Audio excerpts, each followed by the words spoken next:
வணக்கம் நண்பர்களே. இந்த வீடியோவில் ரேஷன் அட்டையில் வரக்கூடிய மாற்றம் சார்ந்து தகவல்கள் வெளியாகியிருக்கிறது. என்ன மாதிரியான மாற்றங்கள் வர இருக்கிறது என்பது குறித்த விவரங்களை பார்க்கலாம். அதே போல் யாருக்கு இந்த மாற்றம் பொருந்தும் என்பது குறித்தும் பார்க்கலாம். ரேஷன் அட்டைதாரர்களுக்கு பல்வேறு வசதிகளை செய்து தருவதற்கு புதுச்சேரி அரசு முடிவெடுத்திருக்கிறது. அத்துடன் குடிமைப் பொருள் வழங்கல் துறையின் சேவைகளும் உடனுக்குடன் கிடைப்பதற்கு வழிவகை செய்ய இருப்பதாகவும் தெரிகிறது. புதுச்சேரி மாநிலத்தை பொறுத்தளவில் 1,67,353 மஞ்சள் ரேஷன் அட்டைகளும் 1,86,397 சிவப்பு ரேஷன் அட்டைகளும் என மொத்தமாக 3,50,750 ரேஷன் அட்டைகள் உள்ளன. அந்த வகையில் புதுச்சேரி ஆதி திராவிட பழங்குடியின மக்களுக்கான நிதியுதவி கடந்த வருடம் ரூபாய் 1000 உயர்த்தப்பட்டிருந்தது. வழக்கமாக தீபாவளி, பொங்கல் பண்டிகைகள் என்றாலே 18 வயது பூர்த்தியடைந்த அனைத்து ஆதி திராவிடர்கள் மற்றும் பழங்குடியின மக்களுக்கு இலவச வேட்டி சேலைகள் வழங்குவது வழக்கம். ஆனால் இந்த நடைமுறையினை முதலமைச்சர் ரங்கசாமி மாற்றியிருந்தார்.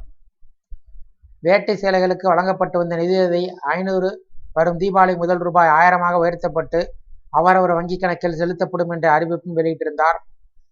ஏற்கனவே சிவப்பு ரேஷன் கார்டுகளுக்கு பொங்கல் இலவச துணிக்கு பதிலாக ரூபாய் 1000 வழங்கப்பட்ட நிலையில் பொங்கல் பண்டிகைக்கு 500 ரூபாய் பணமும் வழங்கப்படுவது அந்த மாநில மக்களை மற்றற்ற மகிழ்ச்சியில் ஆழ்த்தியது. எனினும் ஒரு சில குற்றச்சாட்டுகள் குடிமைப் பொருள் வழங்கல் துறையில் நிலவி இருக்கிறது. குறிப்பாக சிவப்பு ரேஷன் கார்டுகளை தகுதியில்லாதவர்கள், பணக்காரர்கள் வைத்திருப்பதாக தொடர்ந்து குற்றச்சாட்டுகள் முன்வைக்கப்பட்டு வருகிறது.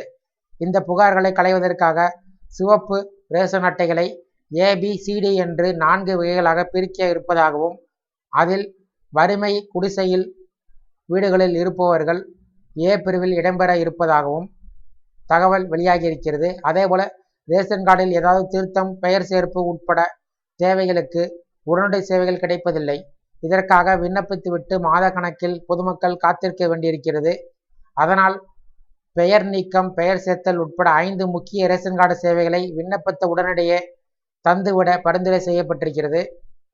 ஏற்கனவே போதுமான பணியாளர்கள் இல்லாத நிலையில் 30 தொகுதிகளில் ரேஷன் கார்டு சேவைகளை துரிதப்படுத்த 100 இளைஞர்கள் களமிறக்கப் போகிறார்கள்.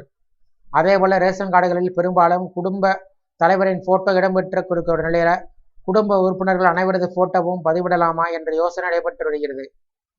முக்கியமாக கடந்த காலங்களில் புத்தக வடிவில் ரேஷன் கார்டுகள் வழங்கப்பட்டது போல மீண்டும் புத்தக வடிவில் ரேஷன் கார்டுகளை வழங்க வேண்டும் என்று பரிந்துரை செய்யப்பட்டிருக்கிறது.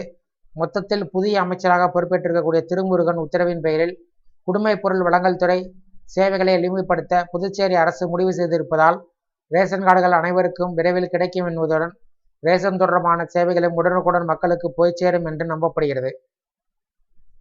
இந்த வீடியோ சார்ந்த உங்களுடைய கருத்துக்கள் மற்றும் சந்தேகங்களை கீழே உள்ள கமெண்ட் செக்ஷனில் கமெண்ட் பண்ணுங்க.